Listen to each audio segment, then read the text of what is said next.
Assalamualaikum warahmatullahi wabarakatuh. Apa kabar teman-teman? Semoga teman-teman dalam keadaan baik-baik saja dan mendapatkan keberkahan dan mendapatkan rezeki yang baik.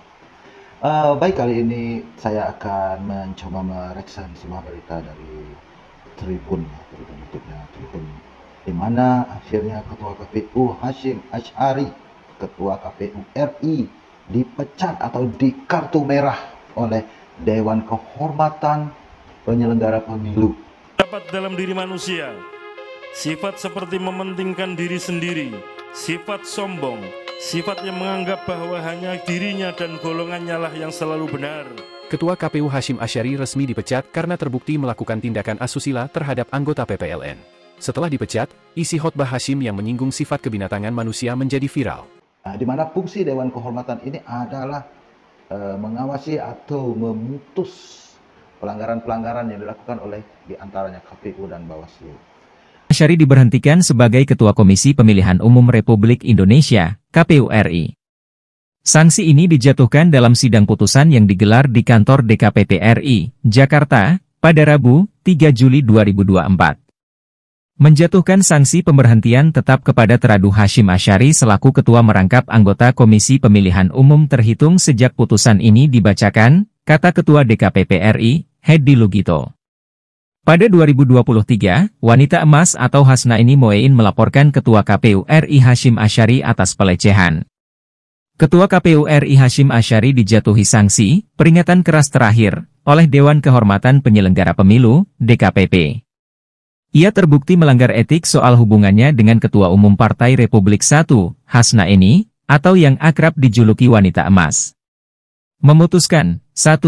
Mengabulkan pengaduan pengadu 1 dan 2 untuk sebagian, tegas Ketua DKPP Hedi Lugito dalam sidang pembacaan putusan perkara nomor 35, Pake, DKPP 2, 2023, Senin, 3 April 2023. Menjatuhkan sanksi peringatan keras terakhir kepada Teradu Hasyim Asy'ari selaku Ketua merangkap anggota KPU RI, lanjutnya. Teradu aktif berkomunikasi melalui percakapan WhatsApp dengan pengadu 2, yang keduanya intensif berbagi kabar setiap hari di luar kepentingan kepemiluan, seperti percakapan dalam kurung video bukti P10. Percakapan dari teradu ke pengadu 2, bersama KPU kita bahagia, bersama Ketua KPU saya bahagia. Percakapan dari teradu ke pengadu 2, udah jalan ini menujumu.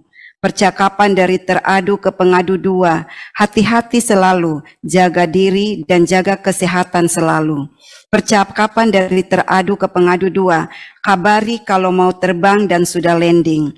Percakapan dari teradu ke pengadu, nanti malam dirimu keluar bawa mobil sendiri, jemput aku, kita jalan berdua, ziarah keliling Jakarta. Percakapan dari teradu ke pengadu, kalau ada sesuatu yang diperlukan malam ini kontak aja, saya standby siap merapat.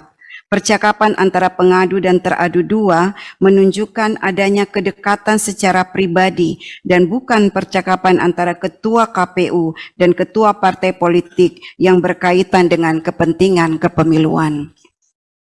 Bahwa berdasarkan uraian fakta di atas, DKPP menilai tindakan teradu sebagai penyelenggara pemilu terbukti melanggar prinsip profesional dengan melakukan komunikasi yang tidak patut dengan calon peserta pemilu sehingga mencoreng kehormatan lembaga penyelenggara pemilu. Dengan demikian teradu terbukti melanggar pasal 6 ayat 3 huruf E dan F, junto pasal 15 huruf A, D, dan G, Peraturan DKPP nomor 2 tahun 2017 tentang Kode Etik dan Pedoman Perilaku Penyelenggara Pemilu. 4. Menimbang dalil pengadu selebihnya, DKPP tidak relevan untuk mempertimbangkan. 5. Kesimpulan. Berdasarkan penilaian atas fakta persidangan sebagaimana diuraikan di atas, setelah memeriksa keterangan pengadu, jawaban dan keterangan teradu, membaca dan mempelajari kesimpulan tertulis pengadu dan teradu, membaca dan mendengar keterangan saksi ahli pengadu, memeriksa dan mendengar keterangan pihak terkait, dan memeriksa bukti-bukti dokumen yang disampaikan pengadu, teradu, dan pihak terkait, DKPP menyimpulkan bahwa 5.1. DKPP berwenang mengadili pengaduan pengadu. 5. 5.2. Pengadu memiliki kedudukan hukum legal standing untuk mengajukan pengaduan akuo. 5.3. Teradu terbukti melakukan pelanggaran kode etik dan pedoman perilaku penyelenggara pemilu. Berdasarkan pertimbangan dan kesimpulan tersebut di atas. Bismillahirrahmanirrahim. Memutuskan. 1. Mengabulkan pengaduan pengadu untuk seluruhnya. 2. Menjatuhkan sanksi pemberhentian tetap kepada teradu Hasyim Asyari selaku Ketua merangkap anggota Komisi Pemilihan Umum terhitung sejak putusan ini dibacakan. 3. Presiden Republik Indonesia untuk melaksanakan putusan ini paling lama 7 hari sejak putusan ini dibacakan. Dan 4. Memerintahkan Badan Pengawas Pemilihan Umum untuk mengawasi pelaksanaan putusan ini. Akhirnya setelah mengalami peringatan keras terakhir Hasyim Asyari sebagai Ketua KPU Komisi Pemilihan Umum RI, dan ternyata DKPP tidak memberikan tolerir apapun karena sudah berapa kali diberikan peringatan. Dan pertama yang melibatkan seorang wanita yang dijuluki wanita emas, salah satu ketua partai, dan ada yang dibacakan oleh beberapa majelis kehormatan itu, ada cat-cat yang tidak bagus, dan ini dianggap melanggar kode etik ya. Dimana akhirnya Hedi Lugito, Ketua DKPP, mengkartu merah atau memberhentikan Hasyim Asyari baik sebagai ketua maupun sebagai anggota. Dan terakhir teman-teman, seorang wanita yang juga sebagai petugas penyelenggara pemilihan umum luar negeri melaporkan atau mengadukan Hasyim Asyari ya tentang asusilanya Hasyim Asyari dengan janji-janji, dan semua laporan dari PPLN, maksud saya petugas perempuan yang di PPLN tersebut diterima sepenuhnya. Pihak DKPP juga mengatakan bahwa terbukti Hasyim Asyari menggunakan fasilitas negara selain melanggar kode etik atau melanggar kesusilaan, di mana seorang penyelenggara pemilu diharapkan memiliki integritas kehormatan yang luar biasa atau harus menjadi contoh dan teladan. Rekan-rekan media, di sini saya mau memberikan apresiasi yang setinggi-tingginya kepada DKPP yang sudah berani mengambil keputusan yang seadil-adilnya untuk kasus saya ini. Dan juga terima kasih juga untuk teman saya Risto dan juga rekan-rekan LKBH FHUI yang sudah mendampingi saya selama persidangan ini. Dan juga nggak mudah. Ya, hal ini sangatlah tidak mudah untuk saya.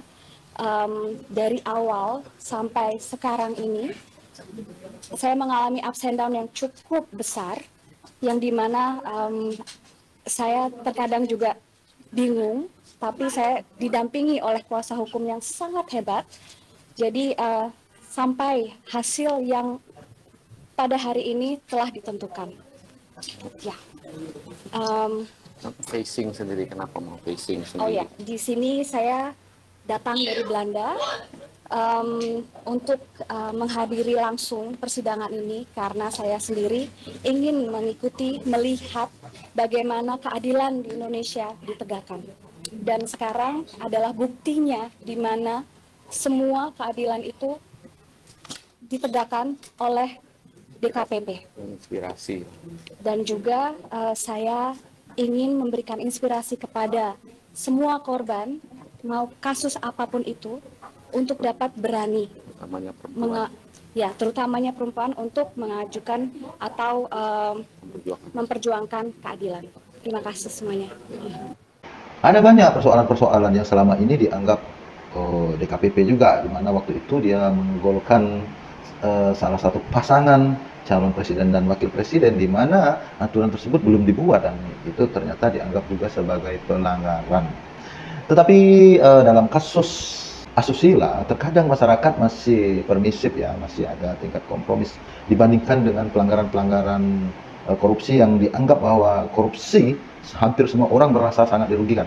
Sedangkan untuk pelanggaran-pelanggaran kehormatan, pelanggaran asusila yaitu terkadang tergantung pribadi-pribadinya. Dan ini sebetulnya bagaimana cara perekrutan dari awal barangkali ya, apakah orang ini baik, berintegritas baik, bermoral baik, ya memang itu tergantung pada sebuah penyeleksian. Bisa kecolongan memang betul, kita terkadang tidak bisa menilai apakah orang ini baik atau tidak, tetapi mungkin dilihat dari rekam jejaknya, apakah rekam jejaknya baik atau tidak dari calon-calon pemimpin tersebut. Dan inilah risikonya menjadi seorang pejabat atau seorang penyelenggara negara di mana memiliki integritas moral yang baik.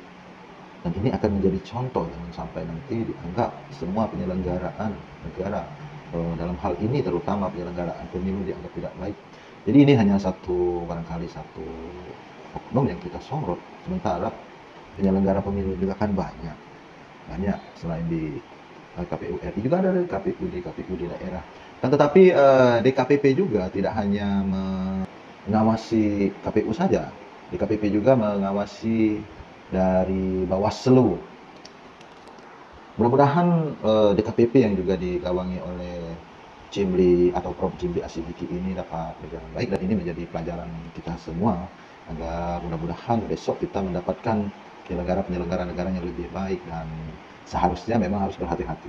Baik teman-teman, itu dulu reaction saya ucapkan semoga sukses. Wassalamualaikum warahmatullahi wabarakatuh.